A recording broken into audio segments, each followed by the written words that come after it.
Swayam Prabha. Digital India. Educated India.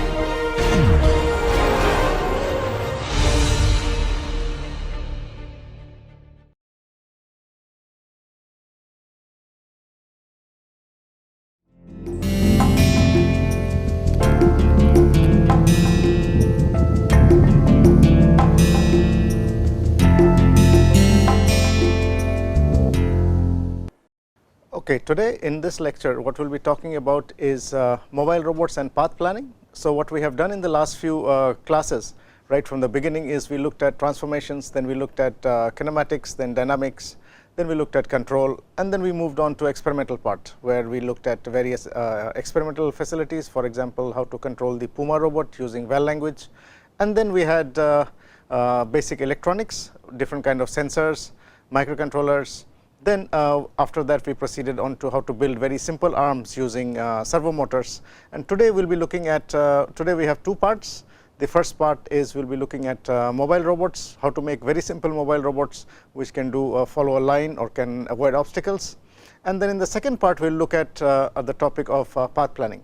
That means if you have a mobile robotic arm which we have studied so far, or a mobile robot which you can build very simply, how to use this robots to do an experiment like path planning, for example moving from one point to another point. So today we will start off with how to make a very simple mobile robot which will be taken by Parikshit Saha in the lab, and then we will continue with the second part, how to use an arm or how to use a mobile robot to find a path. Okay.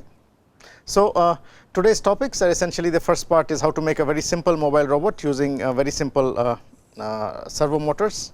So servo motors or very simple DC motors and controlled by a microcontroller. Okay, so this is the first part, and the second part is we will be looking at path planning. That means in a path planning experiment how a mobile robot can go from one point to another point avoiding an obstacle, or an arm can go from one place to another place and do a particular task.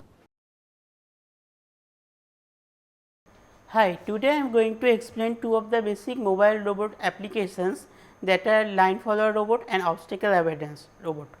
So first we will do the basic component requirement to the line follower robot, then do its connections, then go to the programming and explain it, and then live demonstration how it is working, and then for the obstacle avoidance. First let us see what are the components required for this line follower robot.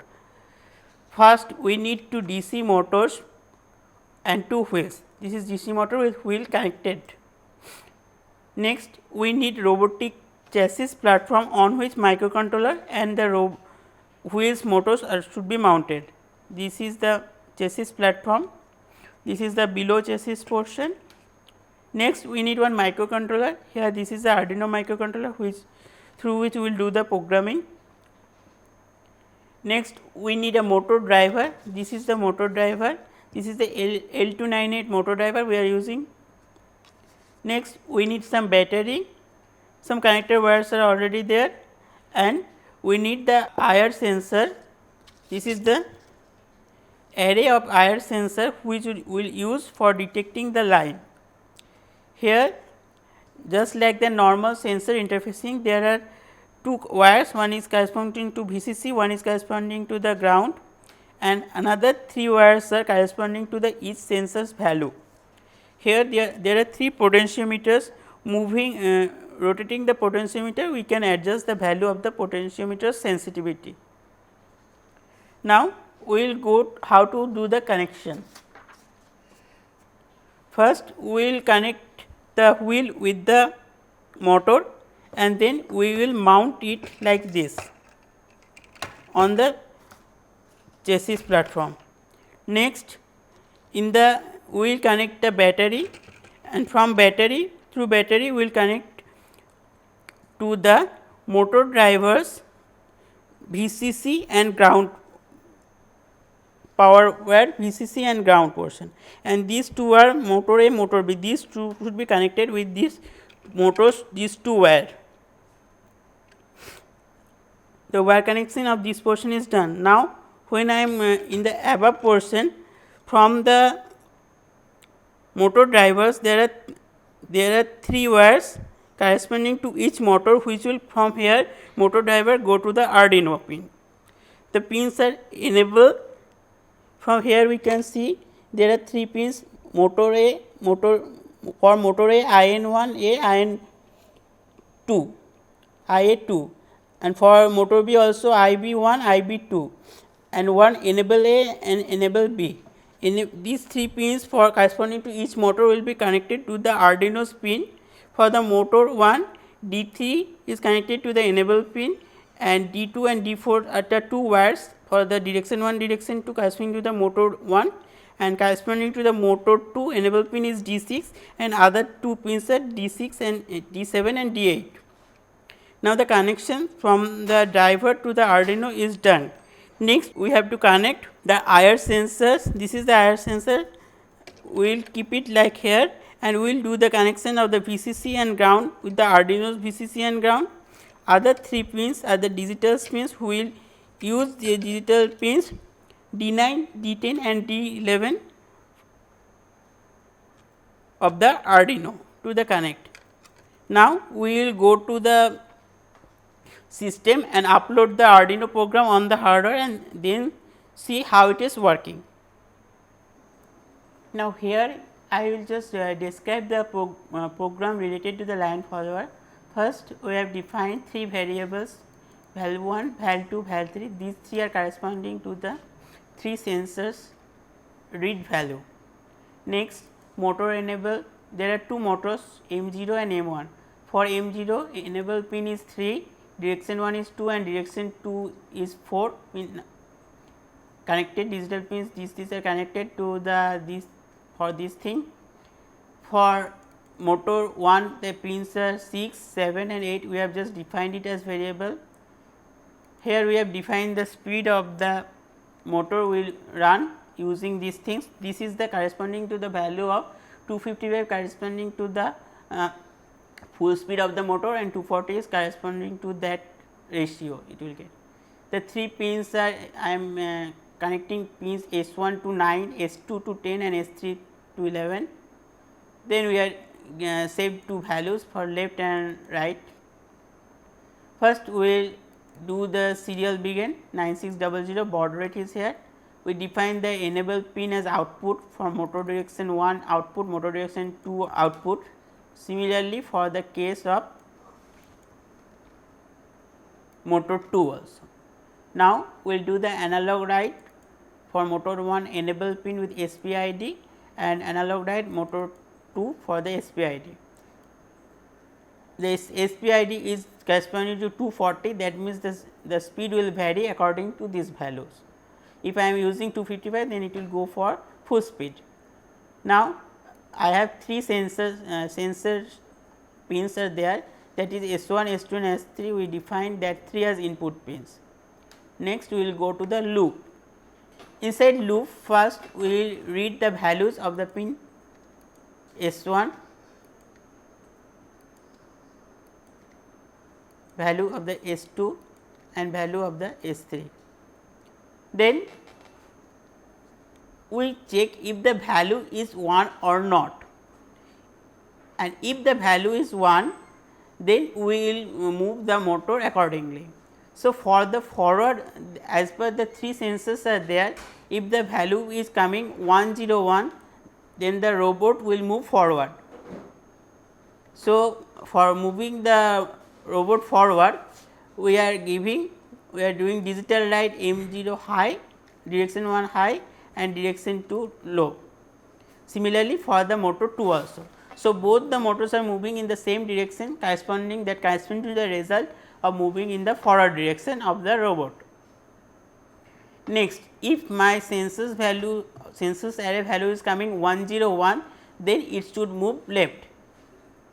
So, for that things the wheel corresponding to the M0 will go forward direction, will move in the forward direction, and second motor will get stopped.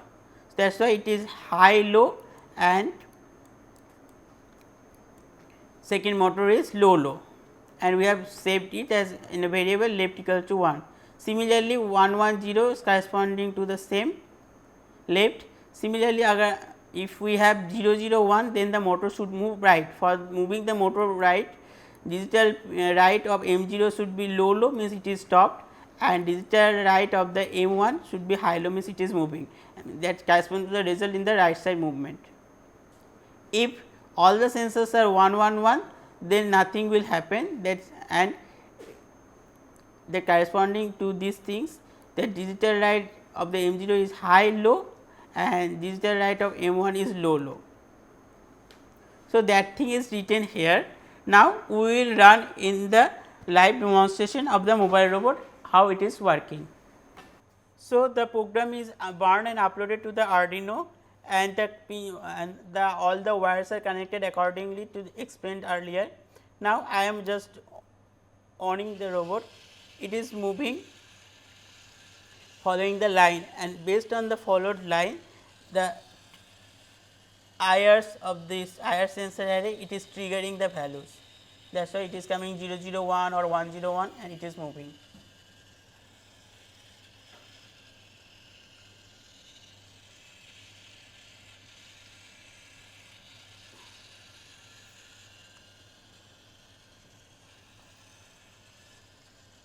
Done.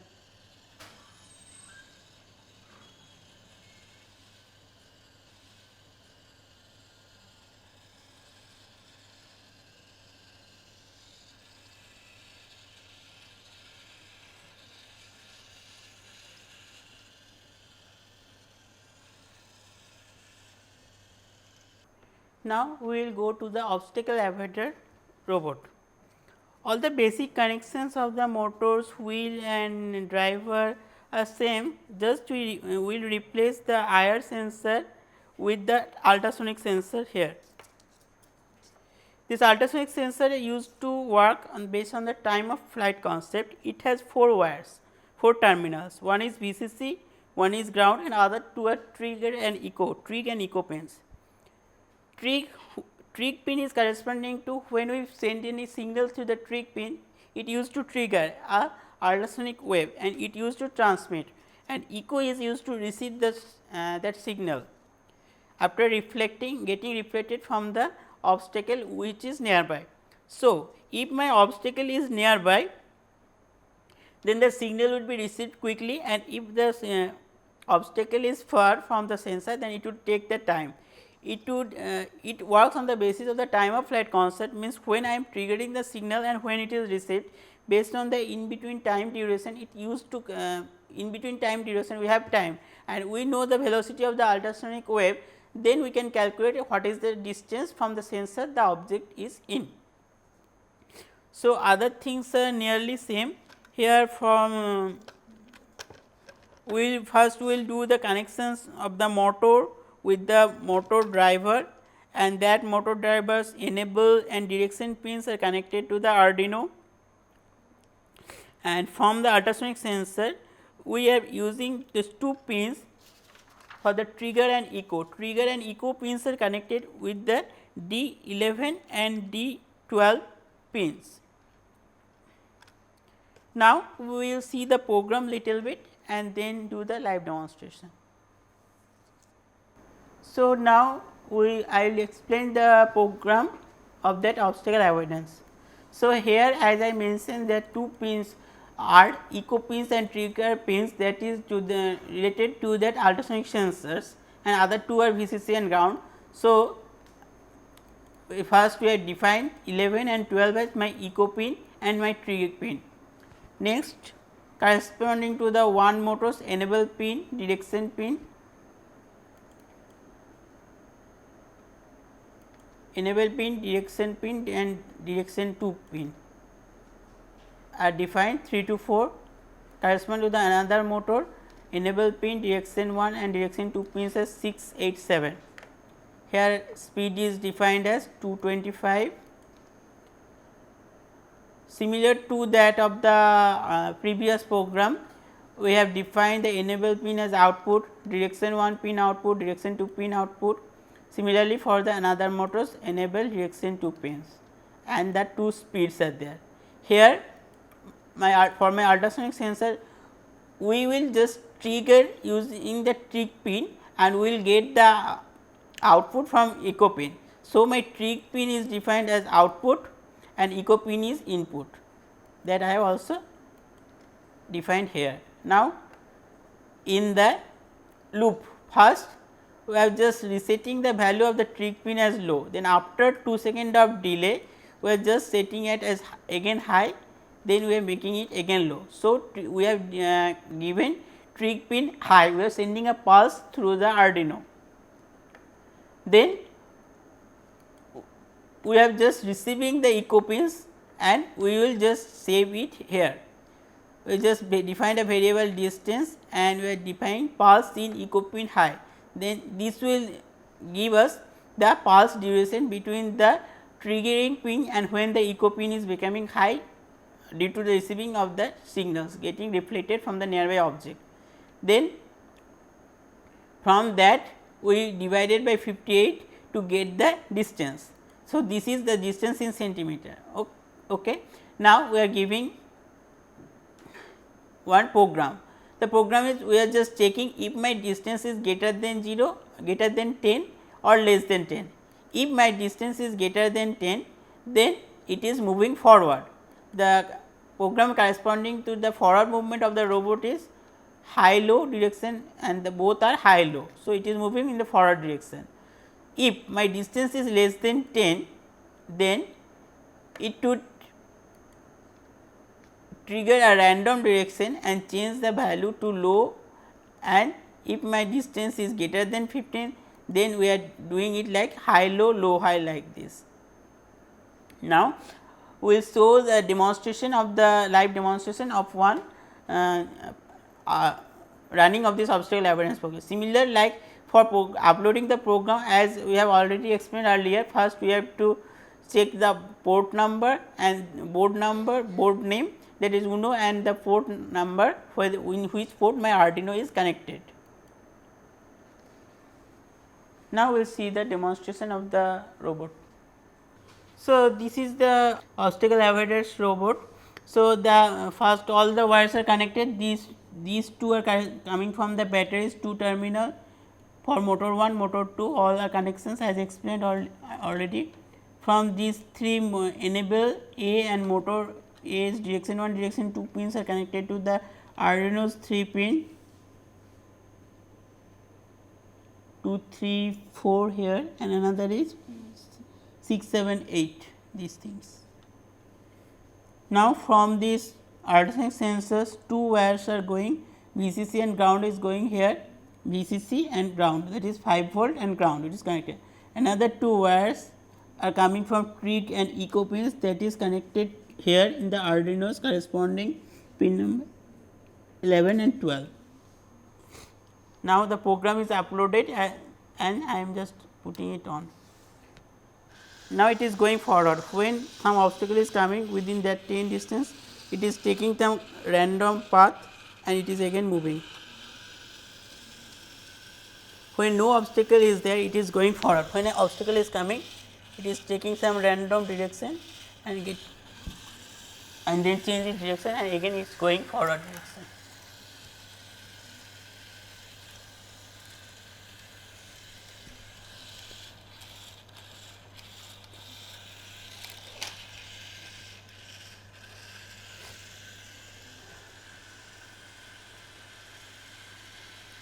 Okay.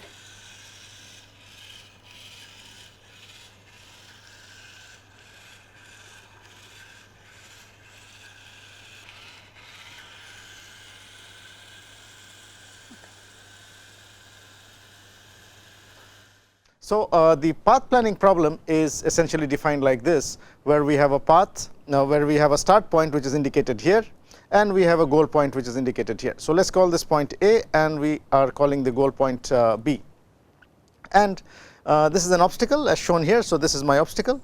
So, the path planning problem is basically defined like this, that is how to find a path from an initial point to a goal point without hitting the obstacle. So, in the past lecture, in the past part of today's talk, you had looked at how to build a very simple mobile robot which can do obstacle avoidance. Now, how to use that mobile robot to go from one point to another point without hitting the obstacle. Now, that is what we talk about, the path planning. So, as you can see from here, from the point A to the point B, there can be many paths. You can go like this, you can go from this side, okay, and you can go in all kinds of ways, say like this. So, the path planning problem is essentially to find a path which will take you from point A to point B, maybe in the shortest time or using the least amount of energy. Okay. So, what we can see here in this problem is, how do we start off by trying to solve this problem, is essentially we see here that we have free space. So, here this is free space, that means there is no obstacle, and we have obstacle space. So, no obstacle, and this is my obstacle, so this is my obstacle space. So, essentially there is free space and obstacle space, and what does the path planning problem entail? The first is, we need to define whether a path exists from an initial point to a goal point. Now, if a path exists, how many paths exist, and which path is the shortest path. Now, there are two parts in this problem. The first problem is what we call the path planning problem, which is essentially to find a path from point A to point B. Okay. Now, the second part of the problem is what we call the motion planning problem. Now, the motion planning problem is essentially, once you find the path, how do you go on the path? That means the motion planning problem is more related to the motor commands. So, we talk about the motor commands which will be given to the various joints, so that the robot, whether it is a serial arm, it is a mobile robot, it is a biped, how it can go from one point to another point. So, the motor commands would be given under what we call the motion planning problem, and the path planning problem simply finds a path from point A to point B without hitting an obstacle. So, there are two parts of this problem. We are dealing only with the path planning problem, we will not talk of the motion planning problem. Now, if you want to do the path planning problem, we do the path planning in a space which is called the configuration space. Okay. Now, we will define what is the configuration space, and then we have to define what is a path, and we will talk about various available methods that will take you or would enable you to find a path from one point to another point. So, today we will, in this part of the lecture, we will be talking about these four parts: configuration space, how do you find a path, and what are the various methods that. So, you can basically, the mobile robot that has been built, that you can build very easily, how that can be used to find a path. Now, what we have seen here in the previous case is that the world here consists of obstacles and consists of free space. Okay. So, your path must be in the free space, obviously, because it does not have to hit an obstacle. So, you should not be hitting an obstacle, and hence the world essentially consists of obstacles, okay, where the robot cannot go inside, and free space. This is the space not occupied by the obstacles. Okay. Now, very simply speaking, what is the path planning problem? So, the path planning problem is shown very simply here, like in the case of a mouse. So, this is a mouse or a rat, and it wants to go from this point to that point. How can it go? There are various ways. It can go like this, or it can go from that side. So, the path planning problem is essentially determining how to go. So, we define it determining how to go somewhere without hitting obstacles. Very simply speaking, it is like that. Now, what are the applications? There are so many. For example, if the mobile robot has to, if this arm robot has to go from one point to another point, how is it going to go? What is the path? For example, if it has to do welding at this point, or it has to do welding inside the car, it has to go inside from here, do welding there, and come out without hitting something. Okay. So, this is an example of a path planning problem for a arm robot. In the case of mobile robot, these are mobile robots which are moving around. Okay. Maybe this is an obstacle. There is a big obstacle here. Let us call this the obstacle. So, these mobile robots have to move around in space and not hit this obstacle. Okay. So, this is again a problem of path planning. This is another example. You can look at a little higher degree of freedom system. A biped robot has, so this robot is standing, and it has to go and pick up an object from down there. Okay. The problem is the same. The robot has to go from here and pick that up and come up without hitting this chair, or without hitting the walls, without hitting anything.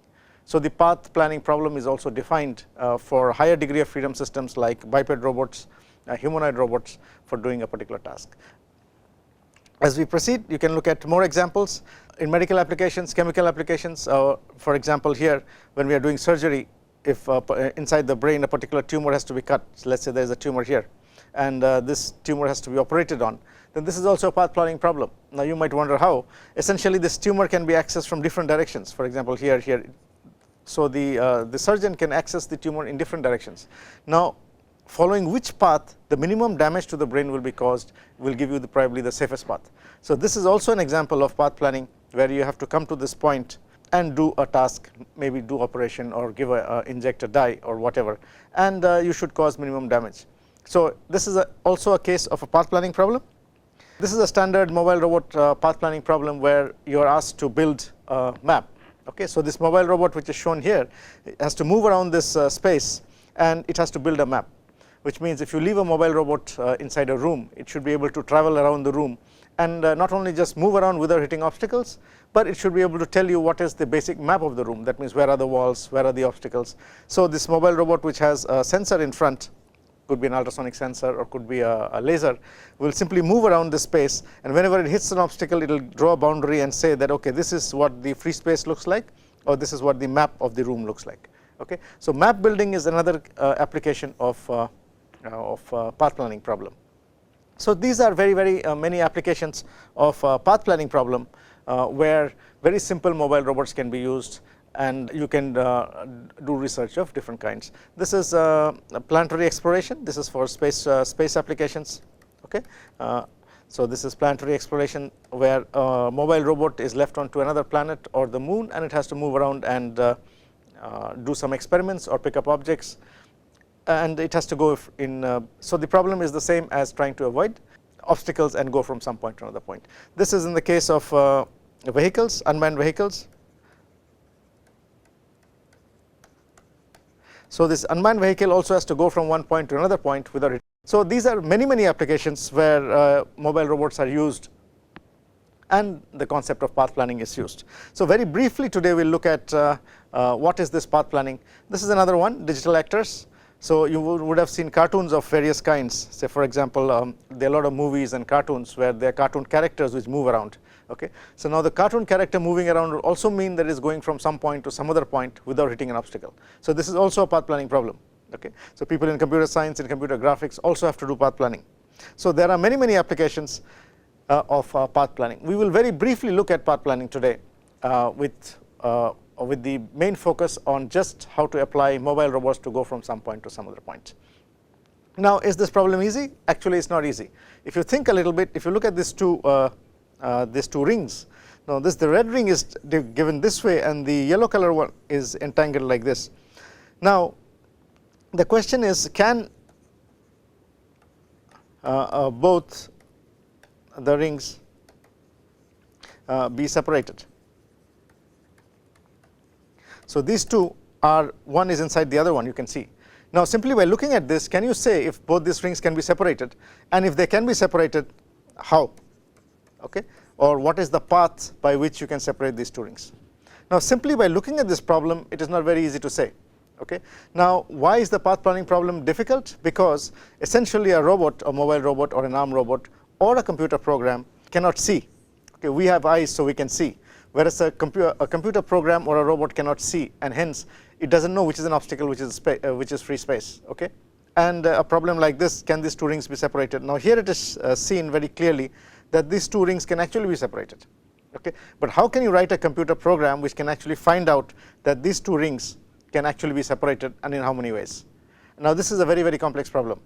Okay, so we will not go that far, but just to inform you that the path planning problem goes from very simple to extremely complex cases, and is very useful in everyday life in terms of computer programs, in terms of navigation, etc. Okay, so let's start off with the basics of path planning. So the fundamental question is, given any 2 points, we want to go from one point to another point. Now let's say this is a valid region, means the robot can go in this region, and this is a forbidden region where the robot cannot go. Suppose we have 2 points, one point here, so we have 1 point here, so this is my start point and this is my goal point, and I want to go from here to here.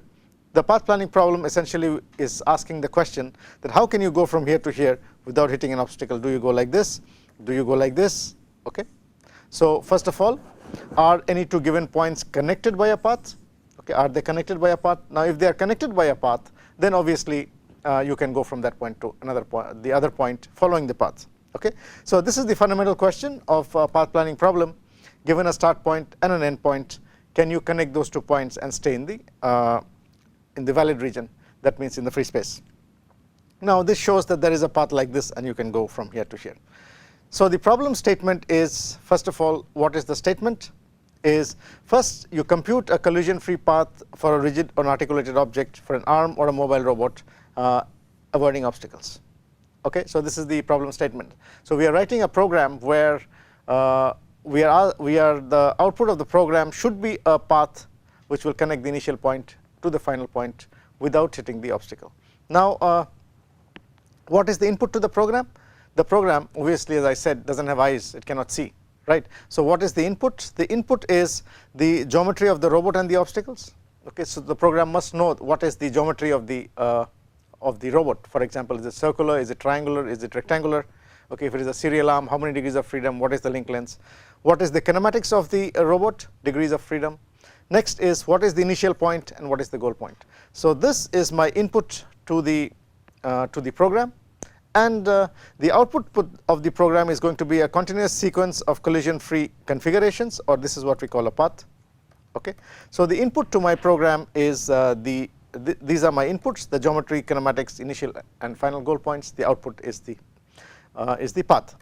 So let's proceed. How do we solve this problem? So let's look at this case where we have an obstacle. So this is my obstacle and this is my robot initial point, let's call it initial point, and this is my final point. Okay, so I'm expected for this robot to go from this point to that point without hitting the obstacle. Now obviously if we talk about a robot, a position in space, we have to talk of coordinate system. Now this is my world coordinate frame W, which is given here. So this is my world coordinate frame, and there is a local coordinate frame which is fixed onto the robot, which is R. Okay, so when the robot is moving around in space, this frame R is moving, whereas the world coordinate is fixed. Okay, now what we have to do here first is we have to talk about the degrees of freedom. So the degrees of freedom are the number of parameters needed to fix the robot frame R in the world frame. Now in the case of a circle, we can do only with the coordinate of the center of the circle. So here it is just xy. If I know the center of the circle, then I know where this circle is, right? It doesn't have an angle or a bearing. Now what we do is, essentially it will be very difficult to plan a path where we have a robot which is like this and the robot is moving around, and I want to say how can the robot go here, can the robot go there, can the robot go here. What I'm trying to say is, essentially this is possible for the robot to go, that means it's just touching, this is not possible. Okay, so what we need to do is, we cannot do the path planning in this space, which is my Cartesian space, but I convert it into another space which is called the configuration space. Okay, so I don't do the planning in Cartesian space, I convert it to the configuration space, and that's where I do the planning. Now what is this configuration space? So what we say is, we shrink the robot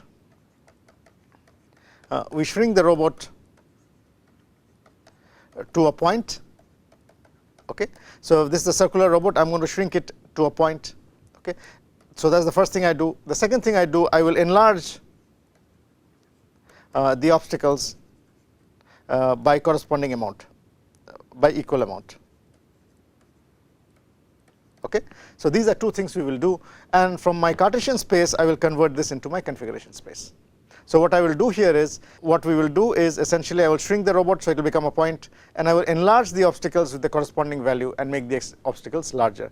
So what I will be essentially getting is a configuration space. So this configuration space is the space of all possible configurations of the robot, and this is called a C space, configuration space or C space.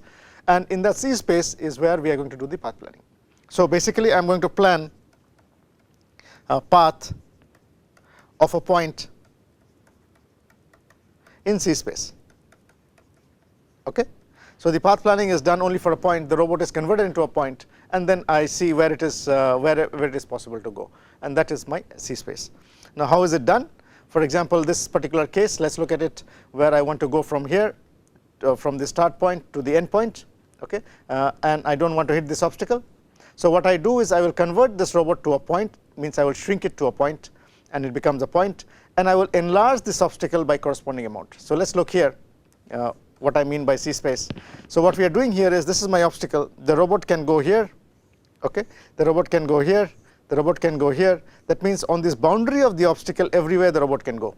So what we can do is, what I will do, I will take the locus of the center of the robot and draw this, enlarge the boundary of this obstacle by the corresponding amount. Okay, so now my obstacle was here, now the obstacle has become a little bit larger. Okay. Now, this is what I call my C space, and this is essentially my C space.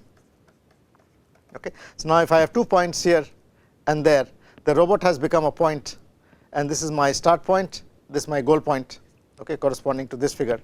Okay. But my robot has become a point, so I do the path planning for a point now. Okay. So, now there are so many ways. All I have to do is simply move this point, take it from here to here, maybe a straight line will go in this case without hitting this, right. So, now I have free space. So, this is my free space, and this is my obstacle space, right. So, the path planning, and this is what we call my C space. Okay. So, this is my C space here, okay, or configuration space.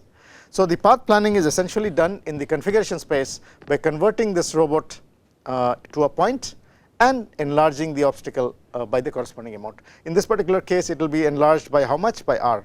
So, it is going to enlarge by r. We should be careful about these points. Here it is a circle, here it is a straight line. If you think a little bit, it will become very clear why the shape is like this. So, the obstacle here has sharp corners, whereas the obstacle here has rounded off and it is enlarged. Okay. But the planning is very easy here, because it is only a point, and I simply want to go from this point to that point. I can simply connect by a straight line or by a curve which is not hitting this. Okay. So, this is what we call this is essentially what we do in the configuration space. So, what is the configuration space? It is the space of all possible configurations of the robot. Okay. That means everywhere in that space the robot can go, and in the obstacle it cannot go. Now, something to remember about the topology of this space is not the Cartesian space, it is a configuration space, it is a different topology. Okay. Now, let us not go into the details, but just to remember that the topology of both the spaces are different. They look the same, but they are not the same. This one is xy coordinates, okay. This fellow is in C space. Okay. So, the spaces, they are actually different, although they look the same here. Okay. In the case of an arm robot, we will see that they are completely different. Now, in this particular case, we had a circle. So, when the circle is shrinking to a point, okay, I simply shrink it by a distance r, and this fellow becomes a point. Okay. And then I enlarge this by corresponding amount. But what about if it is not a circle? In the case of a robot here, which is a triangle, in this case, what will happen to the obstacle?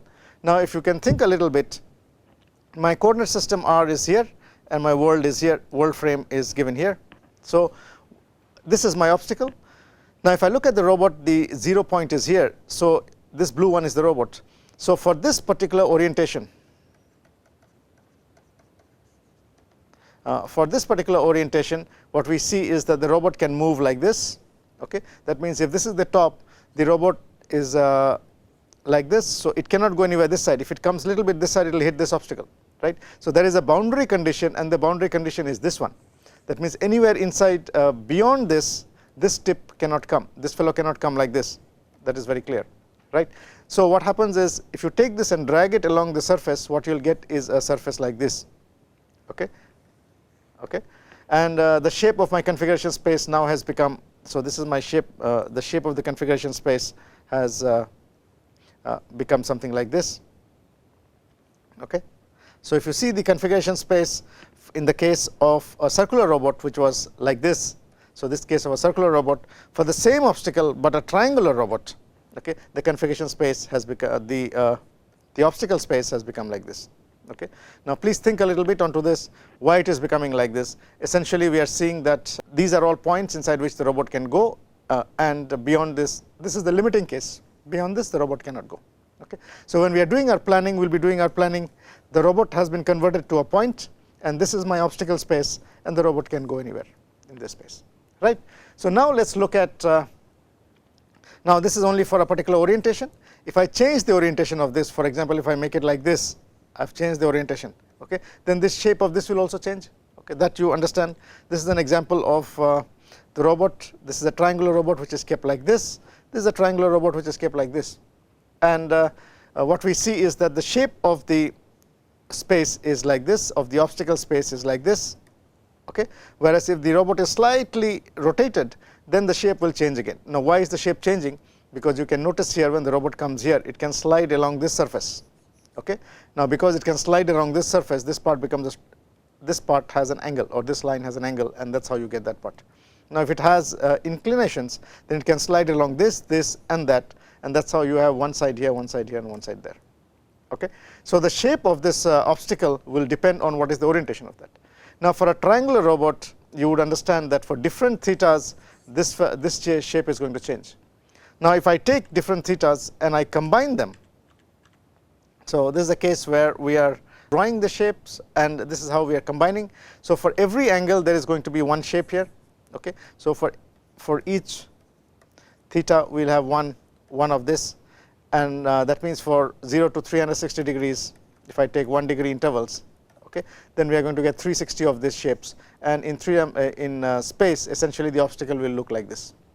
Okay. So, that is how you understand how for a rigid robot, for a rigid triangular robot which is translating and rotating, the shape of the obstacle will be something like this. Okay.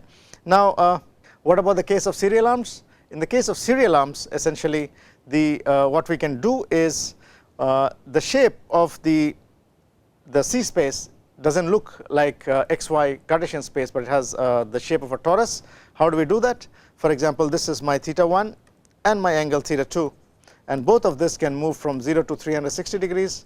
And so, if you can look at this and try and imagine a little bit, this angle can move from here to here. Similarly, this angle can move from here to there. Okay. So, let us say my angle theta 1 can rotate from 0 degrees to 360 degrees. So, what we get is a circle. Okay. Now, that is for angle theta 1. Now, angle theta 2 can also rotate from 0 degrees to 360 degrees, and this is so corresponding to theta 1 equal to 0, we get another circle which is like this, corresponding to 0 to 360 for theta 2. Now, for every theta 1 we are going to get circles like that. Okay. So, if you combine all these circles, what you will get is a torus. Okay. So, the shape of the configuration of the C space for a 2 degree of freedom serial arm is like this, it is a torus. Now, if I cut it here and I open it, then what will happen is I will be getting so this is my theta 1, this is theta 1, and that is theta 2, right, 0 to 360. So, you can imagine if I cut it here and I cut it like this and I open it, then this will be converting into this. So, it is like a bicycle tube. If you cut the tube like this and then you slit it around the center and open it, then what you will get is a rectangle only. Now, this is the C space for a serial arm. Now, this is an example.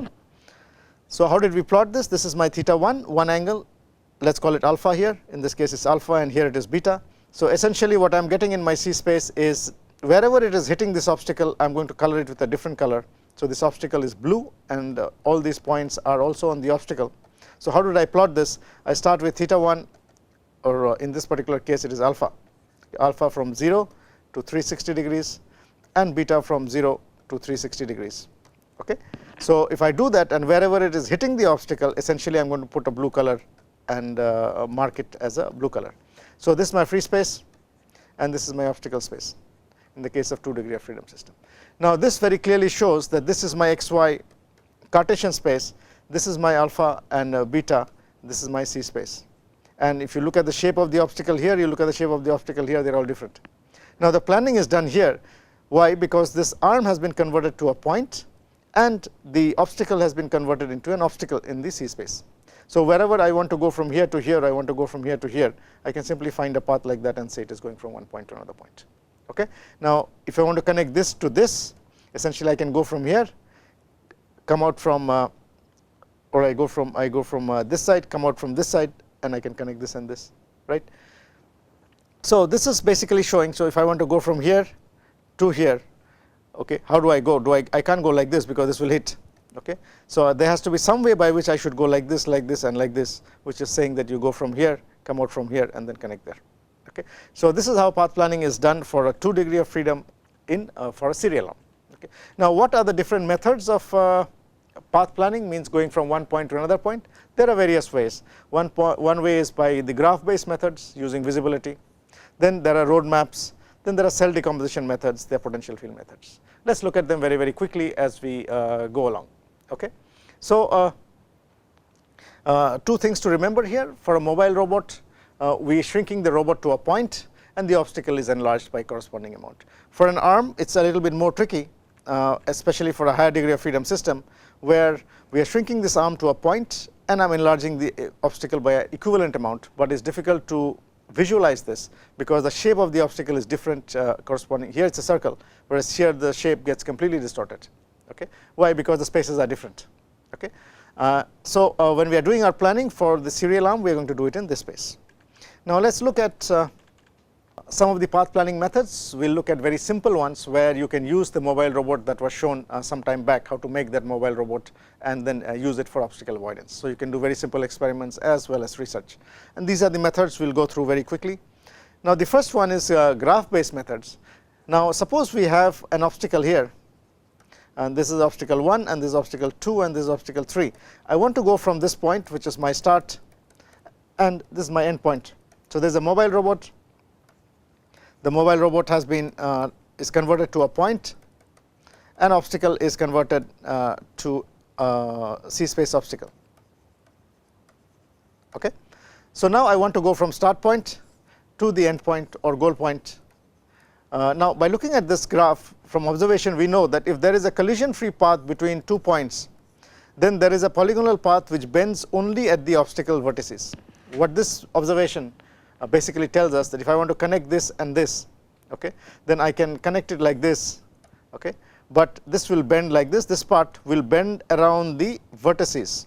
So, it will bend like this, okay, then next it will bend that side about this vertex, then it will bend about that vertex, and then I can connect it there. Okay, this is from observation or from geometry. So, essentially what we are seeing here is that in the visibility graph method, I can find a path simply by connecting the vertices from this vertex to that vertex to that vertex to this vertex to that point, and then follow and see. Now, how many paths would there be? There would be many paths. Let us look at this example. Okay. So, how do we start? So, this is my obstacle 1, this is obstacle 2, this is another obstacle here. Okay. Now, this is my start point and that is my goal point.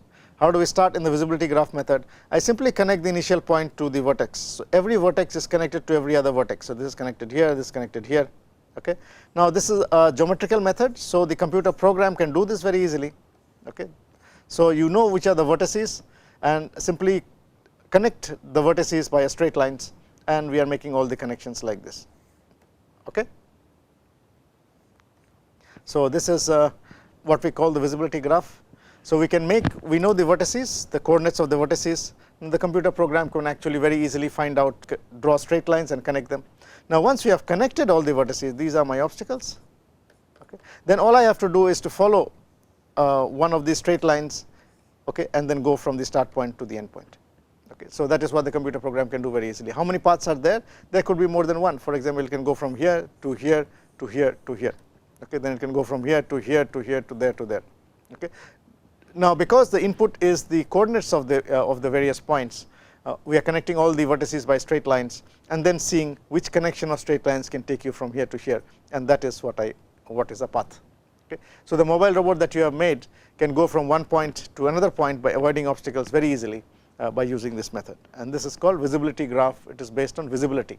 So, it is like you are standing in this at the initial point, and what can you see? You can see this vertex, you can see this vertex, you can see this vertex. So, what you do is simply connect vertices by straight lines. Whichever ones you can see, you connect them by straight lines. The next one is basically called roadmap or Voronoi diagrams. So, what this method basically does is it finds a path which is equidistant from the obstacles. Okay. So, this is the wall, it should not hit the wall. This is an obstacle, this is another obstacle, right. So, it finds a path which is in between this and this, okay, and then connects it by making some kind of a roadmap, and then follows one of the roadmaps to go from the start point to the end point. So, this is the method of roadmaps, and one way of doing it is by what we call trapezoidal cell decomposition, in which case what is the procedure? Procedure, I mean, how would a computer program actually do this? Essentially, we are connecting each of the vertices by straight lines. You can look, this is a straight line, this is another straight line which is connecting this vertex to this, it is connecting this to that, this is being connected from here to here. So, all the vertices are connected by straight lines to the wall. Okay. And then what do we do is we find the midpoints of each of these lines. That means from here to here, this is the midpoint, from here to here, this is the midpoint, again from here to here, this is the midpoint. After finding all the midpoints, what we do is we connect them by straight lines again, and we get our roadmap.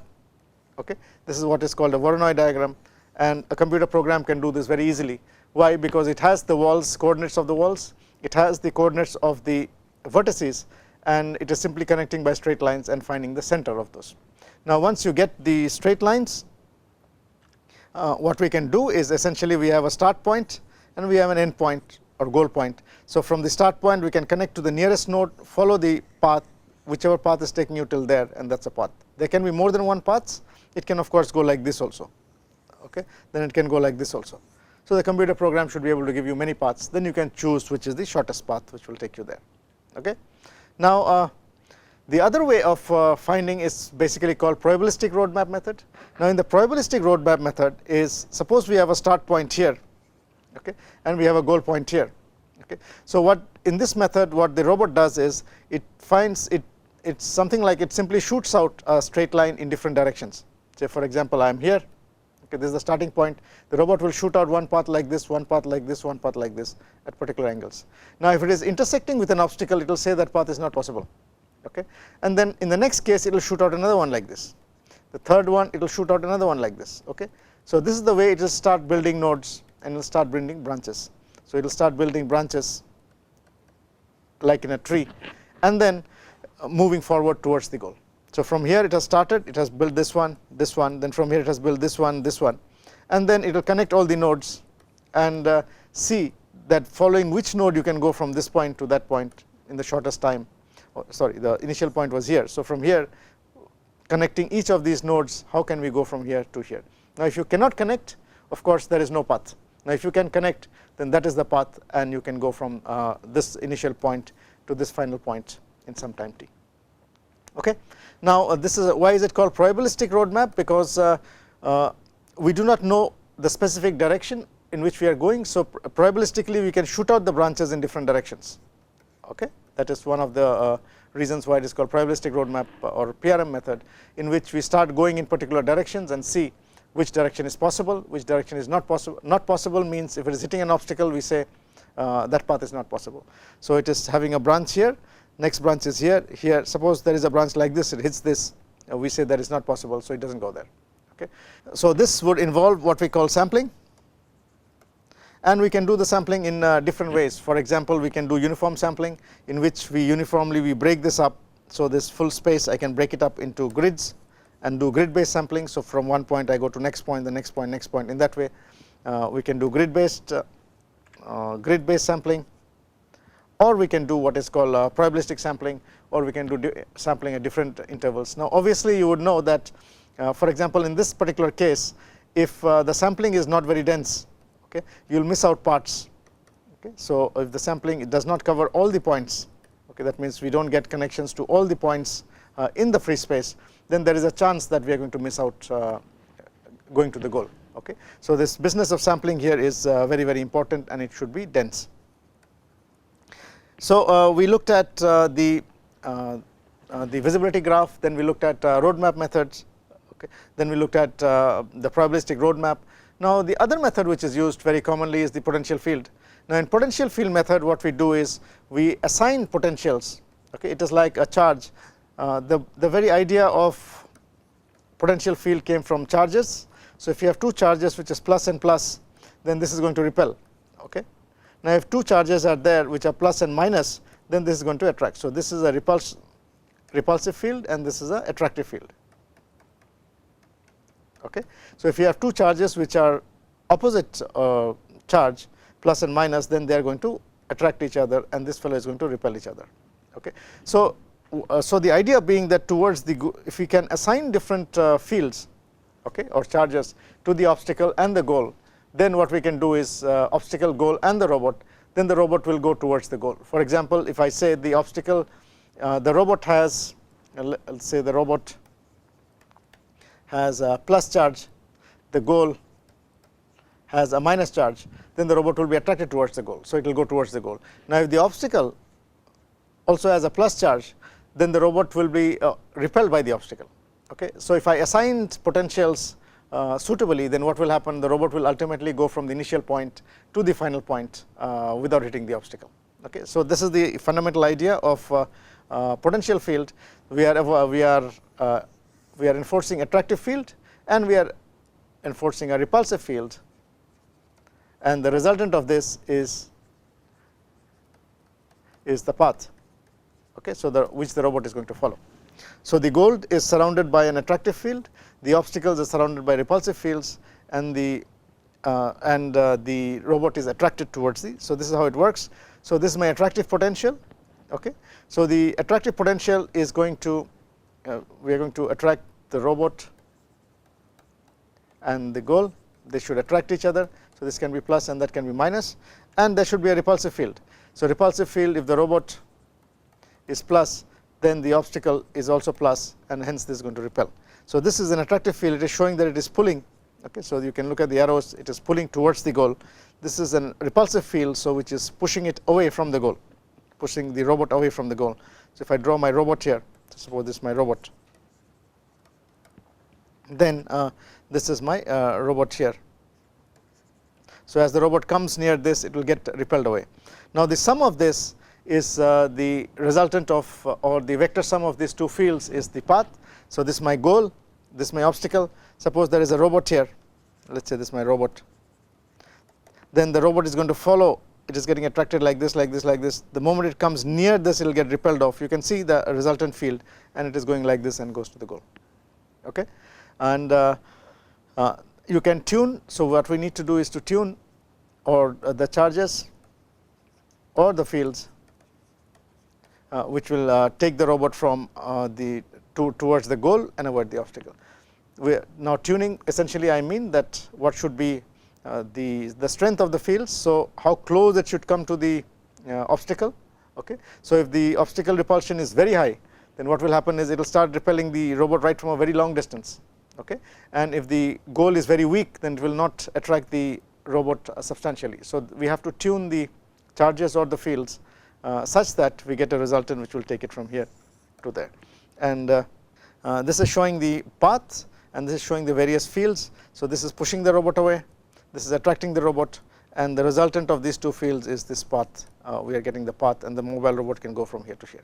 So, mobile robots that we have made can be that were made very simply, can be very easily programmed to follow this kind of potential field kind of application.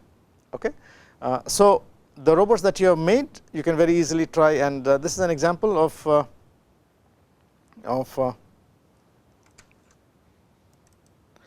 a potential field base. So, we can see that this is the mobile robot, where we have converted that robot into a point, and these are obstacles.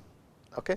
So, this is the right side one is showing the enlarged view of the obstacles and the robot, and the left side one is giving you a global picture where the robot is moving slowly towards the goal.